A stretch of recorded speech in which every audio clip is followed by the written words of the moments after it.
Welcome back to Hair of the Werewolf. I'm Chase, and I'm here with my co-host Lily. Hello. And we're a supernatural horror podcast that likes to tell each other scary stories, often over a drink, to help deal with our work week hangover or whatever seems to be bringing you down by the end of the week. So cheers to those of you joining us. What are you drinking today, Lily? I am having a sparkling water. Today we are hydrating something fierce. You've got plans later in the day. You're going to go out walking in the sun for an art walk, so you got to make sure you're hydrated. Yeah, and also I am truly living the form of Hair of the Werewolf because last night I had some wine, red wine, by the way, not even that much of it. But here I am with a headache. What is happening? Sometimes those wines, they got that stuff in it that what is it used for? Like, why I can't remember what it's called. It's that stuff that cheaper wines put in there to make your wine taste better, and it tends to be a hangover aggregate. I guess I get what I paid for. Yeah, I don't know. It wasn't a very good wine you were drinking last night. So no, it was sad. I'm very sad about that. But it's okay. I'm in actually good spirits, so I'm really happy to be doing this right now and distracting myself from this horrible, horrible hangover. Okay. And thankfully, I'm feeling a lot better because I don't know if you noticed last week, I was a little bit sick. Went and got tested. Don't worry. I was totally not with COVID. It just your run-of-the-mill crappy cold. I know, and you got me sick. But fortunately with me, I got better, I think, a little quicker. Yeah, you got sick after me and got quicker because you don't get a cough. I get a cough if, like, the sun rises. So it's always just me. The sun's looking at me wrong. Better cough. But we're doing good. We're pretty excited. Yeah, we're on, episode 41? This is 41, man. Yeah. Almost a full year. Woo. We got some stuff planned for October. We'll give you more information as it gets closer, but there's exciting things in the future. Definitely some good news on that, for sure. I'm basically excited. So what story do you have for me today? Okay, so I have kind of a wild one here. It is a cursed painting called The Hands That Resist Him, also known as the eBay Haunted Painting. A cursed painting, huh? That's new to me. I know about haunted dolls and haunted mirrors, but a cursed painting, and that's right up my alley because for some reason I do have this feeling that objects can become cursed, or at least carry something negative about them, which sounds weird because I don't like using the words energies or anything like that because they don't sound like me. You're right. But, yeah, the idea of me buying a painting online that has, like, a horrible history and there's some sort of, like, baggage to it, that actually scares me. Well, be prepared then, because this one is a doozy. All right. So I hadn't done a cursed object in a long time, so I thought it was time. I haven't done a cursed object in a long time, so I thought it was time to not only tell a story about an object that causes havoc and kind of possessions to it, but it also happens when you just simply look at it. Nice. So you don't even have to own it or anything like that. So naturally, I watched it like a million times. Every single time I read an article, there it was. There was YouTube videos of it, of the real painting as well. So, I mean, I don't know. I'd like to report that I'm fine so far. So nothing bad has happened. So just seeing it. Just seeing it, yeah. So that would explain why you didn't print it out for me. I did. Here it is. I'm just kidding. Your eyes. So she never prints visual aids. I do it all the time, which I get that it probably makes sense not to do it because you guys can't see them. But, right. But I was like, for a second, I was like, please don't tell me she printed it. You know what? I actually thought about it, but then I was like, dang, that's a lot of ink. Because, it's a painting. There's a lot of color to it. Your concern is the ink. But it's okay. I mean, you can just Google it. Honestly, it's like the first thing that'll come up. Be warned, it is cursed, so do what you will with that information. So the reason I found out about this painting, I was actually going to be doing a different story about another haunted or cursed object, which I will be doing eventually at some point. But I came across this like top 10 haunted, like cursed objects, blah, blah, blah. And I'm like, oh, cool. I'll definitely find a story here.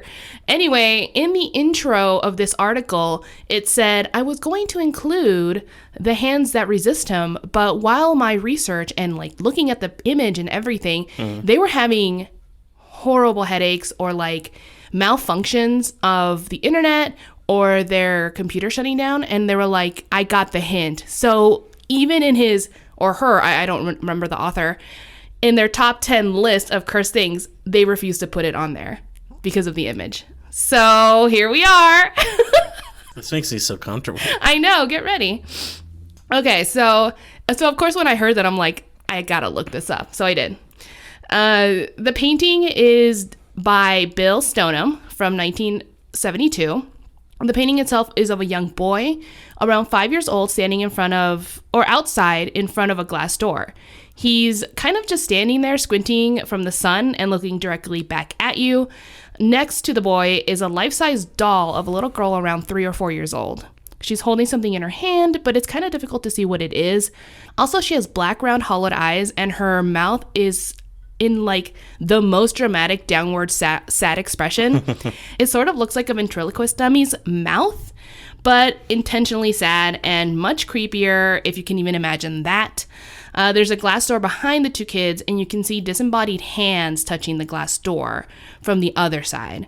So you can see little palms pressing against the glass. It's a pretty disturbing picture in general, and it would be something that would catch my eye in a museum. So it is pretty...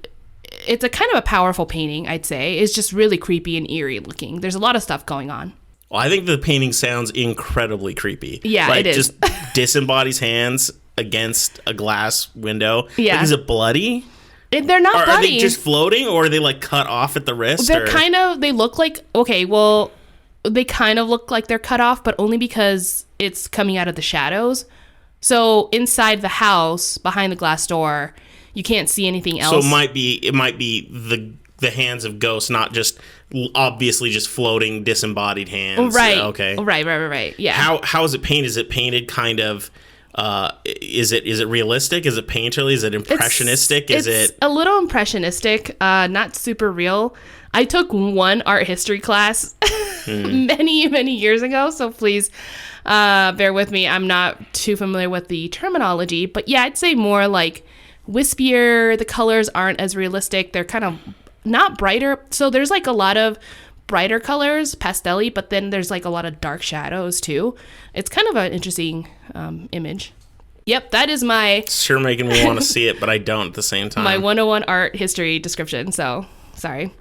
It is something to see though, so I'll just leave it at that. The painting was originally displayed at the Fane Garden Gallery in Beverly Hills, California. I think that's how you say it, Fane Garden? I don't know. In 1974, along with Stoneham's other work, it was kind of like his own show. If you are curious, his other paintings are arguably just as strange and disturbing. Don't get me wrong, they're very creative and beautiful, like I said, but definitely creepy nonetheless. There was, at this show, an art critic by the name of Henry Seldis, who wrote a review in the Los Angeles Times and then died within a year. Hold on. The owner of the gallery also died that same year. Having two deaths so close together made people think that Stoneham's work might be cursed. Okay, 2 deaths does sound weird. Yeah. But within a year, I mean, at some point, that's just like saying when someone saw this painting, they died 45 years later. You're like, lived a long and healthy life. Yeah. So, already, okay, color me not believing at the moment. Okay, that's fair. So far, not so good, but that's okay. So the painting was eventually purchased by actor John Marley, who is probably best known as Jack Waltz in the Godfather movie. For those who haven't seen the movie, he's the guy that wakes up with the severed horse head in the bed. Yeah, very famous image. Even if you haven't seen the movie, I think you know. You know. That painting was in his possession until he died in 1984, and he was 76 years old. Some people like to say that it's the continuation of the curse, but it also was like 10 years later, so... And he was a pretty, he was older. Respectable age. Oh, yeah, exactly. After Marley died, though, there was a large gap of time that the painting was not accounted for. No one really knows who it went to or like where it was being kept until it mysteriously resurfaced when a couple found it behind an old brewery that was turned into an art gallery in California. So it was like behind the gallery, it was being thrown away. So like not even they're like, we're not putting this up. They're like, we don't even want this. Yeah, exactly. Did they even know what it was? No, they had no idea. They saw it back there and they were like, why would somebody throw away a perfectly good painting? So they took it home and they said, I mean, they've been quoted being like, It looked fine. It looked kind of cool. It looked creepy. Whatever. All right. Free painting's a free painting. So here are their experience. Like I said, the couple ended up taking it home and hanging it in their 4-year-old daughter's room. Okay. I haven't seen it, but the way you described it, Right. this is not a kid thing. Like, if you said hung it above the toilet, I'd be like, all right, bathroom art. Sure, okay. 4-year-old's room? What do they want her to grow into? I don't know. I'm beginning to see the kinds of people who are like, oh, look at this really sweet painting, like, being thrown away by an art gallery. Is there a reason? No, probably not. Let's go give it to our 4-year-old daughter and shape her into a totally normal criminal. She's not going to be a paranormal investigator at all, ever in her future. So that's what they did. And it wasn't long after that she started complaining about how, quote, the children in the painting would fight and the girl would threaten the boy with the object she was holding in her hand, end quote. The parents would brush it off thinking that she was just having nightmares. Classic. It wasn't until the little girl started complaining that the little boy and doll would, quote, leave the painting as ghosts and continue their fighting, end quote.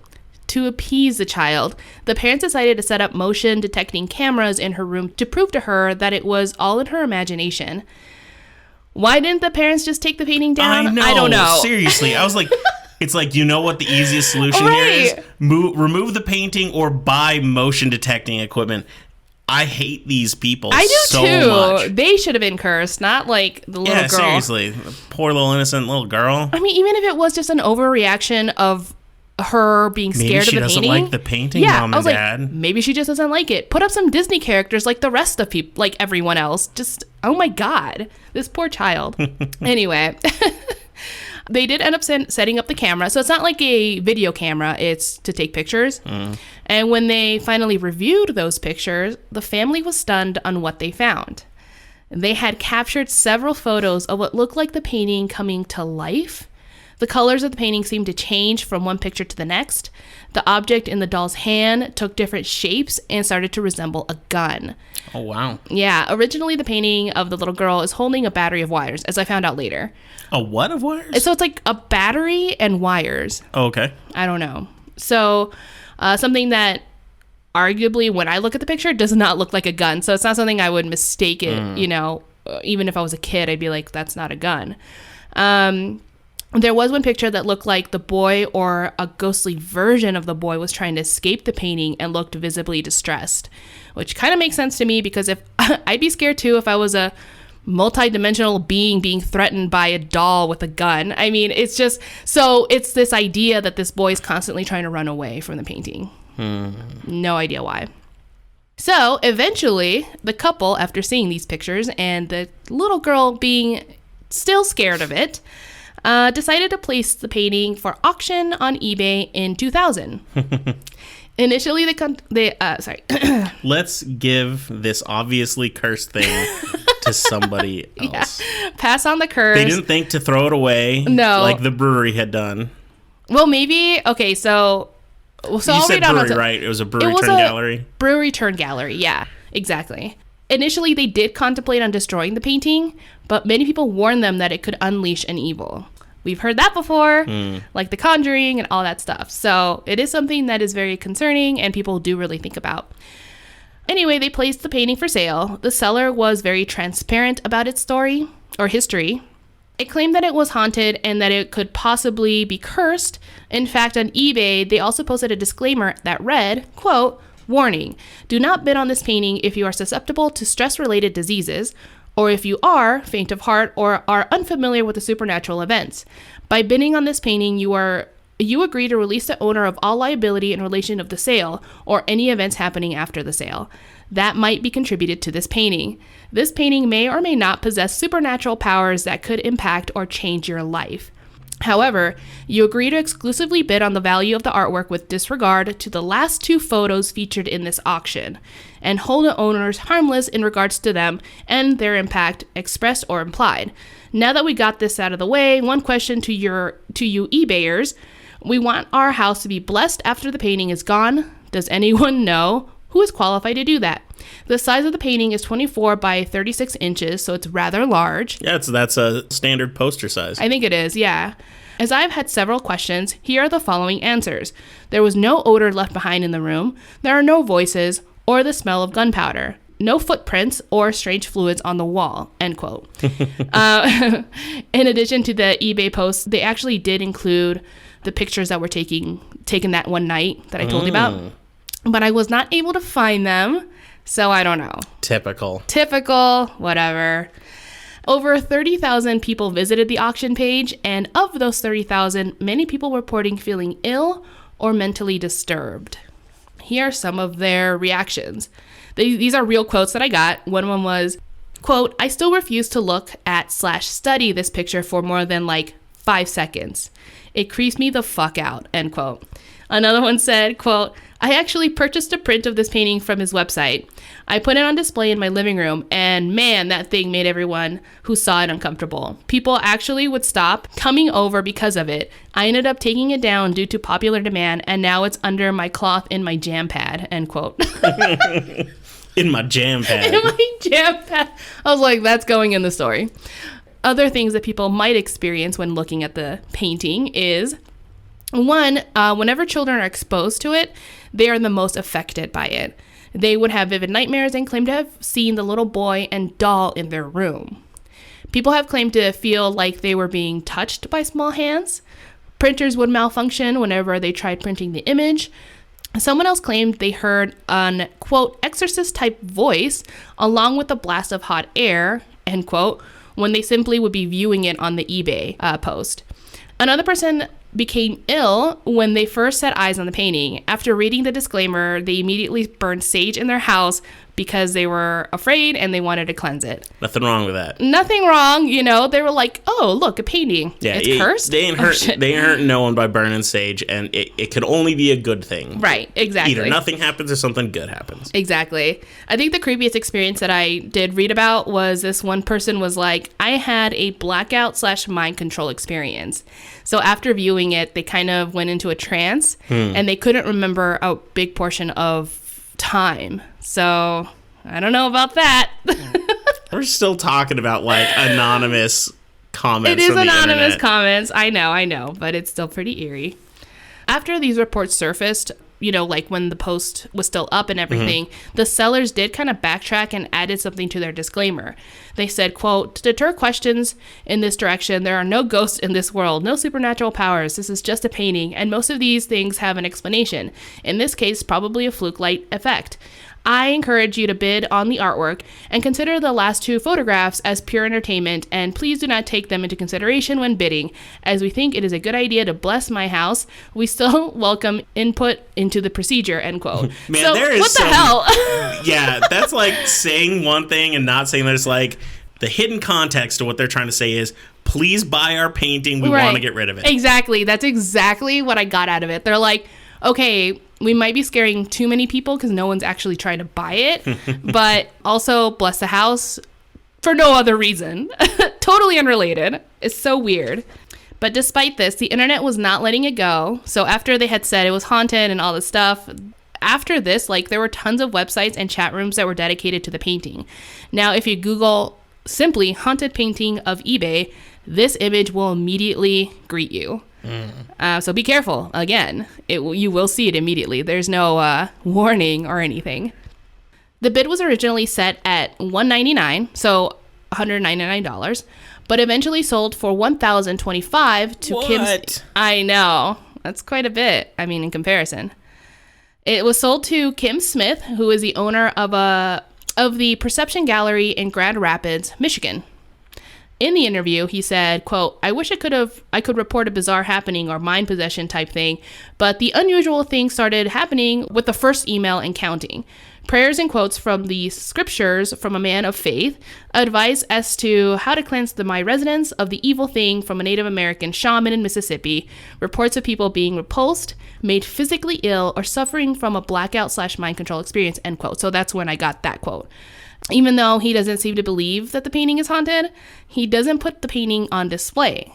He is currently has it in storage and is willing to show it to people, or at the very least, the YouTuber guy that I saw. He showed it to him and allowed him to film it. I don't know if it's because he's just trying to be cautious, even though he might not have a reaction. I think he might be afraid that like it could affect Why his would he business. buy it if I he was don't going to put it in know. storage, though? Exactly. I don't understand that. And also, what I don't understand is that he gets regular offers to purchase a painting. He refuses all of them, and he even said that he got like a low 6-figure offer at some point, but also refused. I mean, can you call a 6-figure offer low? Well, I mean, 100,000. Yeah, That would be the lowest, I guess. I guess. Smiths also reached out to an artist and told him about the strange events, so that's pretty cool. The gallery owner said Bill was not expecting all this fuss over the painting, and Okay, so I was waiting to ask if you had information about the artist. Yeah. And now you're getting to it. So Yeah. I was like, does the artist, had he even heard about this by this point? No. So he knew none of this. This is literally the first time after this gallery owner purchased it from eBay. And then reached out to the painter. This is the first time he heard about it. This was on eBay in like right around 2000, you said, right? 2000. I think he finally purchased it in 2001. And this was painted in the 70s. 72? So we're talking like 74? 30 years. He painted something in 30 years later. Exactly. Yeah. So was he like, finally, one of them's haunted? Or like, what's going on here? Like, yes, it's all coming together. was he okay with this? Was he upset about this? So this is what he said. Like, the gallery guy was like, when after I contacted him, he said that he wasn't expecting all the fuss over his painting, but was not entirely surprised. Only because he was like, oh, I always thought it was weird that there were some deaths surrounding my artwork. That art or all his art? I don't know, because I think he meant like this painting in particular, but the fact that he wasn't totally surprised is a little weird. Also, he says that his other paintings and that one he remembered did resonate strongly with people when they went to go visit. He did say that his paintings does resonate pretty strongly with people. Like, he said something that he observed when he was having his gallery showing initially back in the 70s. And so he just figured that, it was just channeling. Maybe, he was trying to explain it like maybe his paintings do channel something either within or supernatural. Who knows?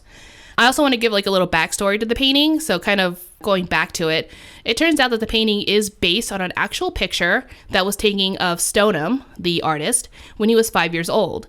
And the little girl, who was basically a doll in the painting, was like a neighborhood kid that he played with. Stoneham's painting represents a dividing line between the waking world and the world of fantasy and impossibilities. The doll represents as a guide to the other side. The hands are alternative lives or possibilities of what his life could have been. The title came from a poem that his then wife wrote. I think her name was Rowan Punsetti. And the title to her poem was The Hands Resist Him Like the Secret of His Birth. This poem was also written about Stoneham and his experience of being adopted. So I guess what I'm trying to say is that this painting is very personal to him. And when he created it, it was about him, not something sinister or like, I don't know. Does that make sense? It was never meant to be cursed, I guess. Allegedly. Clearly not. After Smith had spoken to Stoneham, the artist decided to check out some of these websites and about people's experiences and feelings and all that stuff. His reaction was, and this is a direct quote from him, "Suddenly there's a blown up image of my face from the painting. Now that was a creepy feeling." And he also says, why would they hang that in the kid's bedroom? So even he was like, what the hell, man? He did admit that while he was painting the piece, he did intentionally use Jungian and metaphysical symbolism, which if you guys don't know what that is, Jungian, named after the Swiss psychologist Carl Jung, is a type of psychodynamic psychotherapy which utilizes the instinctual motivation of psychological development in addition to those of love and power. The goal is to achieve psychological healing and wellness by aligning conscious and unconscious aspects of the personality. And metaphysics is the branch of philosophy that studies the first principles of being, identity and change, space and time, causality, necessity, and possibility. These are directly from the internet because I was barely able to digest what it meant. So you do what you want with that information. Well, Carl Jung's stuff was complex. It was very complex. I was just trying to read the Wikipedia entry, which is really long, by the way. And I'm like, no, I'm getting a smaller quote from somewhere else. Anyway, yeah, I mean, I know of Carl Jung as well, but I'm like, this is too much. Anyway, incidentally, the painting led to more commissions relating to the original painting. And yes, they're also very creepy looking. So you mean modern commissions, and by modern I meant like, so these weren't commissions he was getting in the 70s because of the painting, these are commissions now. So now, he's like, because of the whole hype and all that stuff. Hey, well, nothing's worse than being than being an artist who becomes famous after you die. He's getting some fame now, maybe not for the right reason. After other people died, who knows? Just had to twist it, didn't you? I did have to get it creepy, yes. So there were 2 requests for a sequel to the original painting made by Zach Baggins in 2004. I know that name. I know you know that name. He's the host of Ghost Adventures. Oh, yeah. That paranormal show you hate. Mm-hmm. For whatever. Well, it's a little dramatic, I admit. Then Zach Baggins also commissioned a 3rd painting, but this time it was a prequel. And this was made in 2017, and it was titled The Hands Invent Him.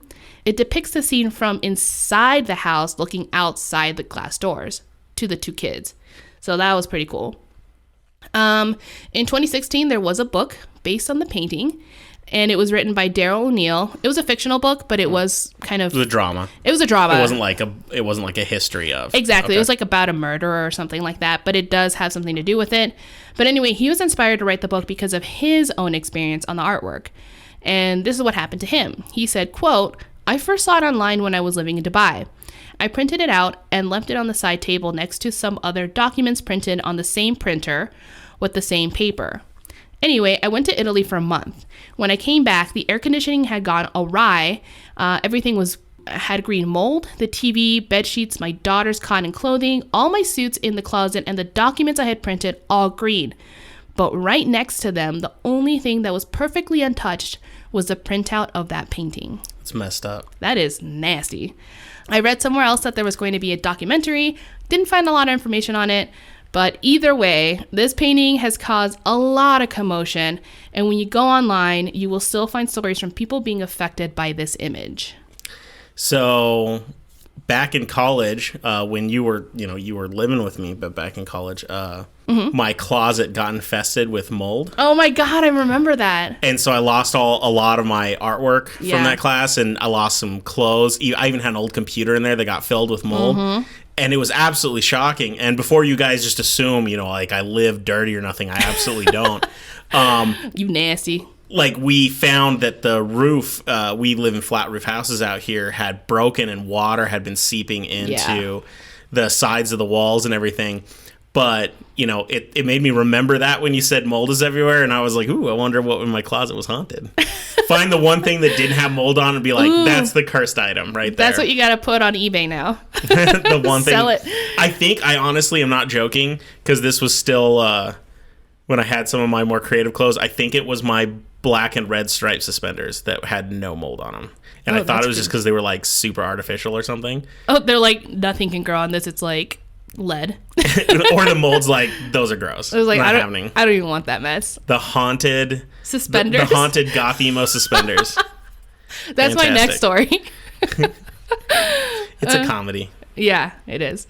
So that is my story. It's got a lot, and I will say that when I did look at it, at first I got a little freaked out because I already knew in context what it meant. So you knew it was going to be haunted before you saw it. Exactly. Like I said, I saw it on that one article, the top 10 haunted things, but they wouldn't even put the picture. And then did you Google it? And then I Googled it. I was like, well, I got to look at it.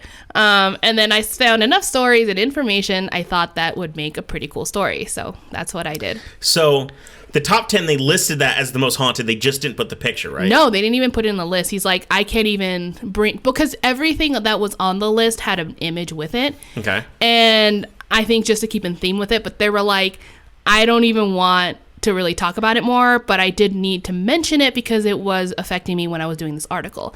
I'm like, ugh. So was there anything else on that list that you're like, that you thought was as creepy or even close, or is this like legitimately the creepiest thing? This is the way they wrote it. It was definitely suggesting that it was the creepiest thing, and that's why I had to look at the painting, and I got a little freaked out, and I'm like, uh-oh, what am I doing? But at that point, it was too late, so I was like, well, I might as well research it. But no, there was like the Annabelle doll was on the list, things like that. There was one other item that I do plan on doing. Okay. And I don't want to talk about it right now. Can't spoil it. Right, exactly. But yeah, there are definitely a lot of creepy things on that list. You know, I can't say if this painting is haunted because I'm actually not going to look at a picture of it. I'm not going to do it. You're not going to do it? No. Okay, I was I'm absolutely wondering. not going to do it. And so I can't actually give an opinion about how I feel until I look at it. And even then, I'd be worried that I'm just, creating my own emotional response and that could to it be in a my big head and part et cetera, of it. Right. But I very much am of the belief that despite my struggles with trying to find out what I do and don't believe when it comes to anything supernatural or paranormal, I can guarantee you if I brought home like a painting or like a statue or some piece of art and I started having nightmares or feeling uncomfortable with it, I absolutely would believe something was wrong with it and I needed to remove it. Oh, okay. But I wouldn't sell it on eBay and I wouldn't put it in a kid's room. So I'd say nice. At the end of the day, I'm a better human than those two bastards. They did not handle the situation appropriately, I think, but it did get attention and got this story to you.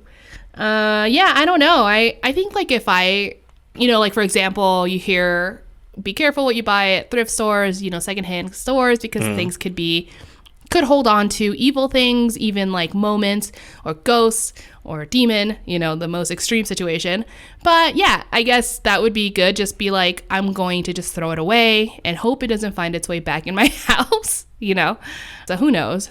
But then they always have that thing like they talked about in the Conjuring movie with Annabelle that sometimes removing it isn't going to fix it. It's not the issue. It's just it's holding on to it, but it's trying to find something else to hold on to. And I also find the idea that if people take photos of it, people are still getting disturbed by it. Because to me, like a photo is just an abstraction. Like there's nothing that should be, if something is, let's just say something is possessed, why would it get into the photo? How could the photo also be possessed? Right. And I have no idea. The idea of it, as ridiculous as it might sound, is also incredibly terrifying. I know. Exactly. So this is actually one of the scarier things that you've talked to me about. This one actually messed me up a little bit.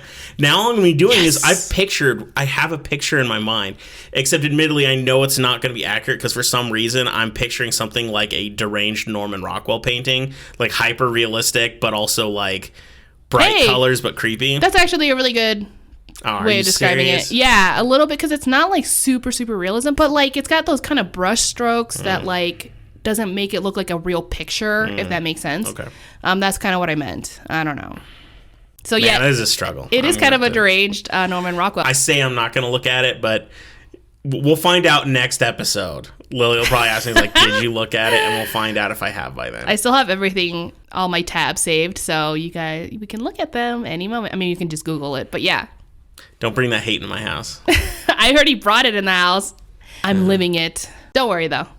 But anyway, I think that was enough information. I think I need another glass of water.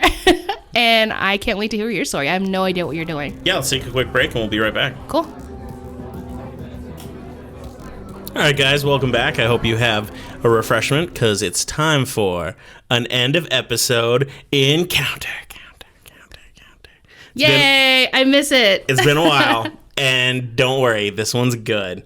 So today I'm going to talk about what is allegedly one of the most documented UFO cases in history, but I'm not going to lie, I hadn't heard of it. So it goes by several names, the most common being the Kelly-Hopkinsville encounter, but it's sometimes called the Kelly Green Man case and the Hopkinsville Goblin case. Interesting. I don't like either of those titles after you hear the story, but it's just something that people, call it. After a little bit of research, I can say that is one hell of a wild ride. And I'm pretty sure this may be the influence to some of our more cliche tropes about UFO stories that have come into movies and stories and everything like that. There's some stuff here. It's really good. Okay. That isn't to say that there aren't some unique traits to this one. One key distinction from your average UFO story is that this one has 11 eyewitnesses. And we aren't talking about a distant light in the sky. No, this isn't just a sighting we're talking about. This is an encounter, a full-blown encounter. We are going to milk this segment title for all it's worth today. So isn't that like a fourth encounter, or what's the level? Man, that's a good question because I can't remember what all the kinds are because you have the third kind and the fourth kind. Yeah. I can't remember either. I think the fourth kind is an abduction. Oh, okay. So this would... I'd call this a 3.5 kind, if that's because if 3 means you see them and 4 means like they like physically contact you, this is like a 3.5 encounter. Okay. Sounds weird, but okay. To me, though, the most bizarre aspect of this encounter is my favorite part of the story. This encounter involves a full-blown shootout between humans and the unknown. Oh, God. Oh, my God. The story began on August 21st, 1955, near the towns of Kelly and Hopkinsville, which are located in the southwestern region of Kentucky. Cool. There's a small, unremarkable house located on a farm owned by the Sutton family. At the time, the house was occupied by 2 families, the Suttons and the Taylors. The Sutton family was 9 people strong, 6 adults and 3 children. And more reputable sources claim that the Taylors, which were 21-year-old Billy Ray Taylor and his 18-year-old wife, who I couldn't find the name of, were just visiting. They weren't necessarily living there. Billy Ray knew Lucky Sutton from work they had done together in a traveling carnival previously. Nice. Yeah, we're going to get back to that. So weird. I was like, wait, is this the end of that story? Yeah, I was like, and we're not going to listen to this. Anyway, one story I read described the house as being devoid of running water, had no radio, telephone, or even a single book. A relatively Luddite affair. It was described as a hot night, and around 7 p.m., Billy Ray went out to the well in the back to fetch water. That's when he spotted a bizarre light in the sky. He described it as extremely bright, with a multicolored trail behind it. He also said it was silent as it passed over his house, where it proceeded to stop in midair and drop straight down towards the ground. Oh, hell no. He came in to tell everyone what he had seen, only to be met with disbelief. See, Billy Ray had a bit of reputation for pranks and general tomfoolery. Okay. What's his name again? Billy Ray. Damn it, Billy Ray. Yeah. So I would just like to add that since he has that reputation, it makes him an ideal candidate for being a credible UFO witness. UFO witnesses always are the finest quality caliber person. Yes, obviously. After an hour passed, the dog began to bark and growl constantly. Both Lucky and Billy Ray decided it was time to investigate. What they saw was a distant and ominous glow. Contained within it was a small figure that appeared human-like, but still different. They claimed it was between 3 and 4 feet in height, had a large, round head with arms that were exceedingly long, stretching almost to the ground. One account described it as monkey-like. Its eyes had a yellowish glow, and its body looked like a shiny metal. Some accounts said with a greenish quality, others just said shiny. Most disturbingly, the creatures were described as having large talon-like claws, and some of the descriptions described it as hovering in a ghost-like manner, and that they appeared to be swimming through the air. Ew. The unnatural sight terrified both men. They then decided that the best course of action would be to get their guns. Hey, I'm all about that. In this case, a shotgun and a rifle. They claimed the creature was coming towards the back door of the house, and they opened fire on it. At this point, they claimed the creature raised its arms, as one would when a gun was pointed at you. It then allegedly did a flip and ran back into the distance. I don't know why they kept saying run to the house and ran back, because they also said it was gliding and swimming through the air. So I'm a little confused by this. I got to read some of their reports, and I got to tell you, I don't think they're the most eloquent at their descriptions. I was going to say, maybe they just didn't have the words, you know? Yeah, I don't think they had the words. Okay. Either way, both men retreated into the house. Moments later, either the same creature or another one just like it appeared in one of the windows. This unexpected sight prompted yet more bullets from the 2 men. As before, the creature appeared to flip, retreat, and disappear. Wait, what do you mean flip? You mean like literally flip? They said the word flip. Maybe they meant like turned around. Or do they mean freak out? Do they mean startle? I don't know. They just said flip.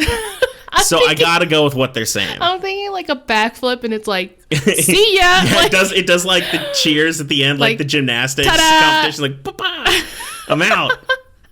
Oh my God. So another came at the door again, which is once again met with a barrage of bullets. These closer encounters allowed for other people within the house to get a better look at the creatures. 50-year-old widow Glennie Lackford, the oldest of the Suttons, described the alien as appearing to be bright metal, similar to that which was on her refrigerator. So, no running water, no TV, no radio, no books, but they sure as fuck got a refrigerator. It's just, I don't know. Priorities. I didn't live in the 50s. I should probably ask my parents about this. I'm like, how common was it for people to have nothing in their house except a refrigerator? Right. It seems a little weird to me. After the tensions began to calm, Billy Ray went outside to the porch to investigate. While he was looking around, the other people in the house witnessed a hand with claws reach down towards Billy to the point of touching his hair. Ew. One account even said lifted him up by his hair. In a moment of panic, they grabbed Billy Ray to pull him inside, and Lucky unleashed a slew of bullets towards the porch roof. Billy Ray, why would he do that? Well, but it was Lucky who shot. No, Billy Ray was the one who got I captured. meant like, why would he go out there? I mean, I don't know. Anyway. I don't know about you, but I'm picturing something kind of straight out of the movie Signs, where you just see this like hand come down or something, you know? Kind of like when they were up against, and they were in the basement, and you see the hands grate, come through the grate. Yeah. They then spotted another creature in a nearby tree, to which Lucky distributed even more bullets, all of which allegedly ricocheted off the creature, and at least one account saying it sounded like bullets hitting a paint can. Oh, wow. So it's not only looked like metal, but I guess it sounded like it too. But once again, not all the accounts said this. So does it come later? Does it come initially? How's this going? Sure. The creature appeared to float down from the tree, and once it made landfall, it rapidly retreated into the darkness. Throughout this affair, they claim to have spotted between 12 and 15 of these creatures. None of them actually entered the home, but were regularly spotted at the windows and doorways. At this point, both families were terrified, and they isolated themselves in the house for several hours. They claimed during this time they heard movements outside and noises on the roof. No. At around 11 p.m., they decided enough was enough. In a mass exodus, they all broke for their cars and raced to the nearest police station in nearby Hopkinsville. They just went for it. Everyone in the house, or just... Everyone. Dang. Abandoned. Like, here, you can keep my fridge. When they arrived at the police station, they were met with shock and disbelief. Police Chief Russell Greenwell described many of them as being hysterical. One of the medical officers made note that one of the men had a very high pulse rate as a result of the incident. Maybe this was a big deal back then, but sure. A high pulse rate, okay. I mean, I get that just going up the stairs, so I don't know. Right? Yeah, I get excited when there's like a new Marvel trailer. I'm like, know. Aliens! It should be noted that the police did not witness any behavior indicative of inebriation or intoxication, and that was put in writing. Oh, okay, cool. And the Suttons claimed that liquor was not permitted in their home. The police officers were conflicted with the stories they heard, but at the very least, they were concerned that the Suttons and Taylors had been firing on other people in the area, and that needed to be investigated. Oh, sure. Like, if it was a prank, I mean, obviously, it doesn't sound like it, right. But, like, yeah, you can't just shoot someone because they slightly look weird. Maybe they pissed off some local carnies from the carnival they were at. Oh, my God, in costume, and they're like, let's like these little guys doing, like, backflips and... Oh, that would explain the backflips, yes. By the way, I didn't write that down in this. That just came to my mind right now. What if it was, like, disgruntled carnival workers who were like, these guys, let's play a prank? Maybe. But anyway... A massive convoy of 16 people, 12 police officers and 4 military police among them, from nearby Fort Campbell, ventured out to the Sutton farm to investigate the disturbance. When they arrived, no creatures were found. Surprise, surprise. Sure, of course. It has been suggested that the reason no tracks were discovered was because these creatures had indeed been floating around and not touching the ground. There was notable damage from gunshots throughout the property, though. So some form of altercation, happened. Like, they obviously were shooting at something, it sounds like. Absolutely. Yeah. Guns were discharged. So that wasn't a lie. The only suspicious thing discovered was an area near one of the fences. Allegedly, it was a bizarre glowing remnant. I can't get a good description of what exactly they saw, but they said there was kind of like a glowing anomaly near a fence post or something. Anomaly. Yeah.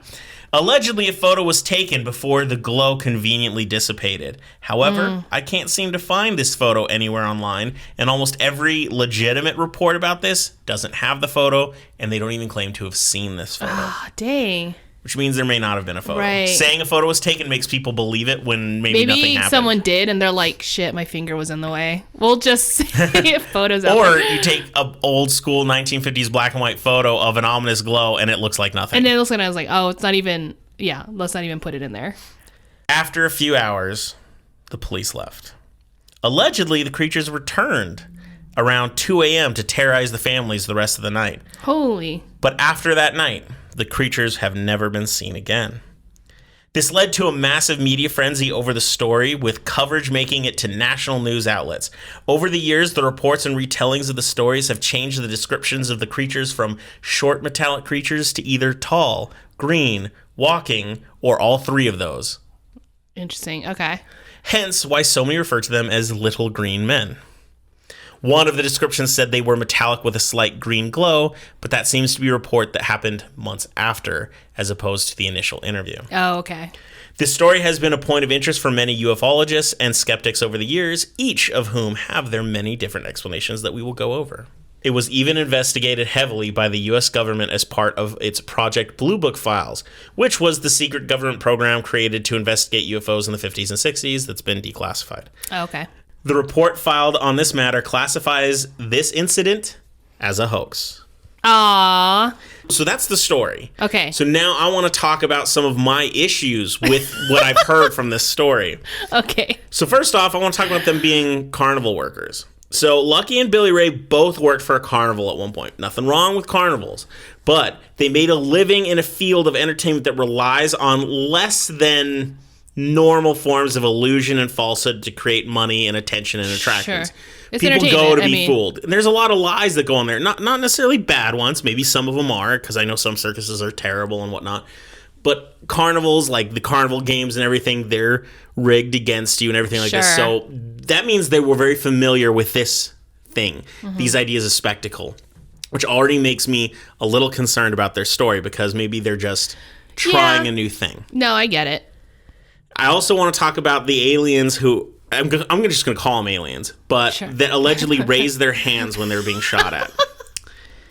It's like, whoa. Calm down. Yeah, I'd just like to say that sounds freaking weird, and I think raising one's hands when someone points a gun or shoots at you is not a universal behavior. That is learned behavior. Yeah. Like, if you went back to, like, the Middle Ages and you held up a gun to someone, one, they're not going to raise their hands. And if you shoot, they're still not going to raise their hands because they're not going to know that's what you're supposed to do. Right. They're not, it's not a, well, I don't know. I mean, they probably have, like, some form of surrender. So, like, if someone was holding a bow and arrow at them, they'd be like, whoa, I'm disarmed. I know, but I don't know. I could be wrong, but I think the assumption is that guns mean that you can attack someone in a very short amount of time at a very long distance. Yeah. And the idea of putting your hands up has to do with you can't grab a gun and shoot back. I guess so. I guess you could throw a knife or something, but I think the idea was once guns got into the fray, the idea was I want to be able to see both your hands at a distance so you don't shoot me. Okay.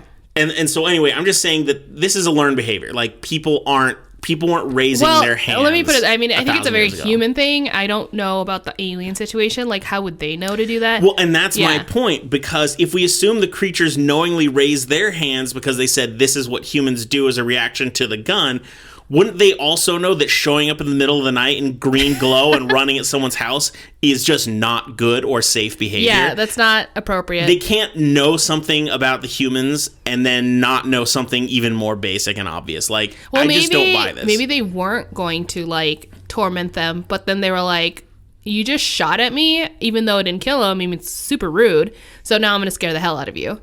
So there is another explanation for their raised hands, but we're going to get to that in a minute. Okay.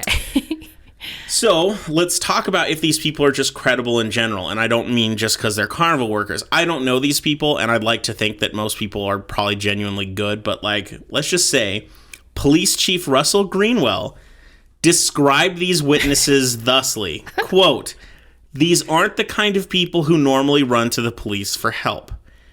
What they do is reach for their guns," end quote. Okay. He is describing a type of person who I'm not necessarily going to give a excessive amount of credit to surveying a situation calmly.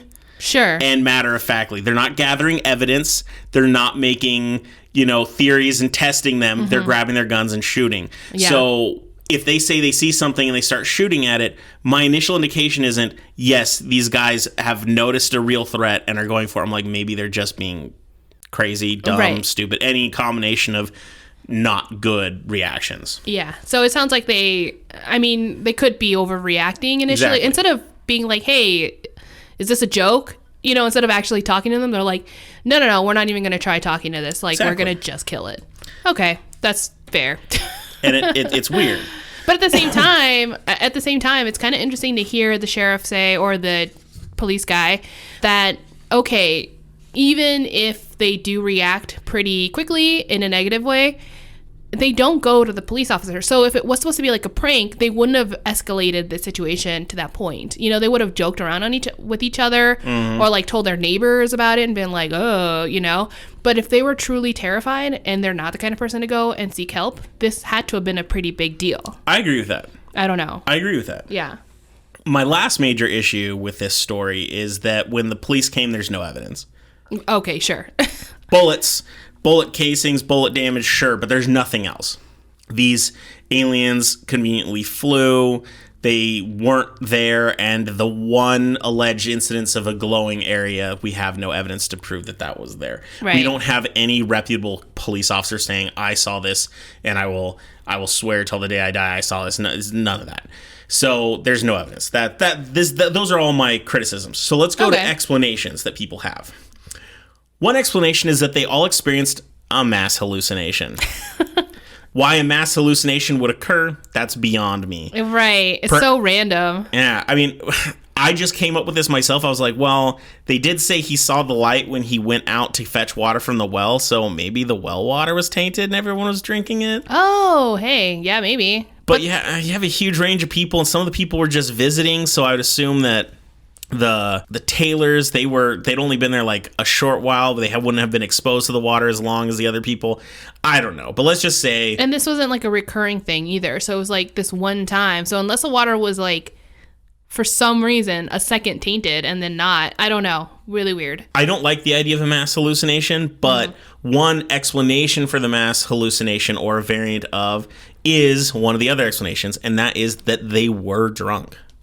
Oh, sure. So bad moonshine or even just regular liquor, there is a chance that many of the adults were drunk and simply lied to the police officers about it. But wouldn't they kind of be able to tell? I don't know. I agree, but I can say from personal experience that getting a lot of adrenaline from fear can really make people appear and feel not drunk, even though you still are very much drunk. Okay, that's true. And so what if they got scared? What if they were drunk? Okay, so yesterday I finally saw The Wolf of Wall Street. And it was an okay movie, I guess. But there was the scene where he's really, really messed up on Quaaludes, like really old Quaaludes, and he can barely function. So he takes cocaine to counteract it and get like supercharged so he can save his friend from choking. Right. Okay. Sure. It was kind of a hilarious scene. But I think that's what adrenaline can do when you're drunk. We've been in situations where we've been drunk and then something crazy happens, and all of a sudden, you feel like you're sober and you're not, but the adrenaline's doing things. So maybe because they were all so scared, the people who were drunk, it could be hidden. Okay. And I mean, this is the 50s. They may have had reasons to lie about having alcohol. Maybe it was a dry county. I don't know. I have no knowledge of any of this, so. And maybe they're just embarrassed. I mean, they don't want to be like, we are drunk, but we need you to believe us or something. Exactly. So one suggestion is maybe they were drunk, even though a cop did say in the original report they didn't appear inebriated. But maybe they had to say that because, whatever. Yeah. No, I totally get it. UFOlogists like to mention that more people in the area also witnessed a bright light in the sky, not just these people.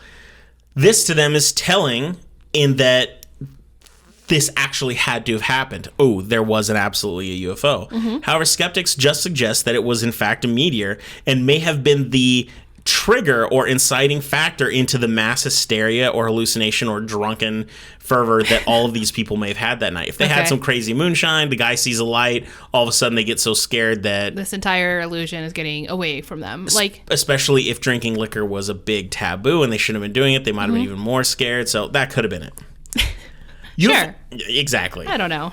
Ufologists also like to mention the presence of the ominous glow as a telling sign of paranormal activity. Unfortunately, we don't have any witnesses who weren't from the house that night, so it's still limited to the possibility of it just not being true.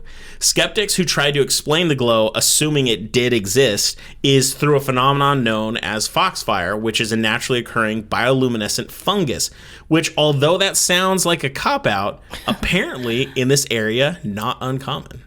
Oh, hey. People knew about it. And so I'm like, oh, okay, maybe they saw some glowing fungus. I usually hate those kinds of explanations. Okay. But there's this one guy who's like, yeah, everyone, even in the 50s, would have known about this.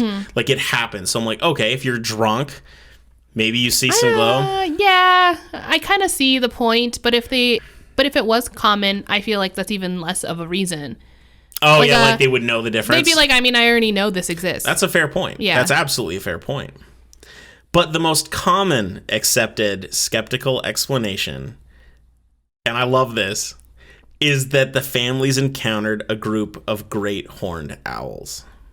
Okay. And I initially was like, wait a minute. I was like, I wasn't ready until I read it, and I love this explanation. Now, if you look at pictures of the owls... Ooh, let's take a look. Ooh, okay. The ears and the pointy feathers, I can kind of see eyes. that. The eyes, yeah, a little bit. And if they were flying, maybe that looked like their hands were in the air. And they do have longer legs, you know, when they fly. You kind of see it. And they have claw-like talons. So let me read this out because it's pretty exciting to me. Now, if you look at pictures of both an owl, a great horned owl, which is a large owl, and you know, the drawings that these aliens were supposed to look like, there is some shocking similarities. The bright glowing yellow eyes that owls are famous for having, the talon claws and everything like that. And they even have feathers on the top of their head that point up that look kind of like goblin-y ears and everything like this. They're going to look creepy in the middle of the night. They're absolutely going to look terrifying. But they're not green or anything. I mean, no, but that could have been issues with maybe a bioluminescence glow. Or remember, a lot of the later descriptions started saying green, but most of the initials just said silver. And a lot of birds with white and gray appear silver, especially in moonlight. Oh, for sure. And we should also mention that these owls are in this area. They're not like, oh, there may be some like migrated down like like the Mothman where they were like trying to force a bird. Yeah. These ones are in the area. Their taloned hands are absolutely terrifying looking, and they can be incredibly protective of areas, particularly nests. Oh, that makes sense. Now, they also would be flying, and if you've ever seen owls, they often are gliding and not flapping their wings. So if they just saw these owls floating through, all of a sudden you have something floating, not, making tracks on the ground. You see the eyes. Oh, and then when their wings are like... say, oh, their hands went up. Maybe they were trying to like scare the humans. Well, but when an owl is stopping, when an owl no longer wants to move forward, it puts up its wings. All birds do is to kind of like stop and go in a different direction and flip. Yeah, and so oh my God. When I'm just thinking about it, I'm like, man, this makes a lot of sense. That maybe they just saw a bunch of these giant owls that were pissed off in the area, a group of them, maybe even 2 or 3, and they didn't realize there were only 2 or 3, and they thought there were like 15. And just add to the whole, maybe they were drinking. This could all kind of come together into something. And my favorite part of this, it means they're all terrible shots. Oh my God, that's so true. Because if you have a shotgun and you're supposed to be close, because these are supposed to be nearby, and you can't kill an owl, man, you suck at shooting. Or they were drunk. And maybe, and hearing the ting-ting of the shots, maybe like hitting nearby things, not the actual owl. So even though my first reaction to that explanation was to roll my eyes, I was like, after I read more about it, I'm like, they totally saw owls. To the point where even some super respected ufologists, like true believers in UFOs and everything, they even say, I'm pretty sure they saw owls. Oh, wow. So this is basically disputed, or rather... confirmed a hoax kind of thing. So, okay. I will say that even though it is kind of like fake, or maybe, I mean, assuming that it wasn't real aliens, the way you told the story, it really freaked me out. Well, I was very careful to detail it. I told it differently than everyone else. Every story I read about this started with these people showing up at the police station telling their story. I didn't like that. I wanted to tell it from their perspective. Okay. And then go into it. But that may be the story, but there's actually some pretty interesting aftermaths to this story. Several sources claim that this was one of the major influences to Steven Spielberg for his creation of the seminal blockbuster E.T. Ew. And when you think about some of the things that you hear and the way some of the people react and everything, and the small town interaction and everything, there's some similarities there, which is pretty cool. Yeah. And another fun thing to come out of this event is the Little Green Men Days Festival, which is held in Kelly each year on August 21st, on the anniversary. Yeah. The festival is held at Kelly Station Park and attracts many thousands of people each year. People dress up as green aliens. There's a giant UFO created in the center of the park. Fun. There's even a film recreation of the events that is played at a local theater. It looks like people are selling stuff and eating stuff, and it just looks like kind of a goofy little festival, but there's so many of these things. I honestly think we couldn't go 10 miles without seeing some sort of festival. We just have to plan an optimal time of year where we could get most of them. Yeah, I think we can do like an itinerary or something about that. I definitely want to go to the Mothman. I don't know. I think it'd be fun. So that is the Kelly-Hopkinsville encounter, which I had never heard of, but apparently is a big deal. And the fact that they call them goblins or little green men, I think, is based on stories that came after the initial report. Like, it's been morphed into that. That's not what it was. A lot of stories kind of change over time a little bit. But yeah, I kind of see that it could be birds. Even I have to admit, boo. Yeah. That's okay. I'll get over it. So I think that brings our episode to a close this week. I think so. I mean, it's a bit of a short episode, but I think it warrants. And I thought our stories, although slightly short, are pretty fun. Well, and they're not like huge monumental ones like we've done last couple episodes. These are more like fun, grounded a little bit. I mean, a little more like localized. They're more playful, except mine might be a little scary. So I don't know. But if you have any stories that you think people should know, we want to hear from you. Drop us a line at hotwpodcast@gmail.com or any social media. As always, we post episodes every Saturday, and you can find us on all standard podcasting platforms. We want to thank you guys for joining us today. If you've been drinking along with us, even though we were drinking water today, I hope you have another. And if you aren't drinking because you're being a responsible adult, have one later. And if you happen to be hungover while listening to this, don't worry. Me. Exactly. Don't worry, because the best cure for a hangover is fear. Bye.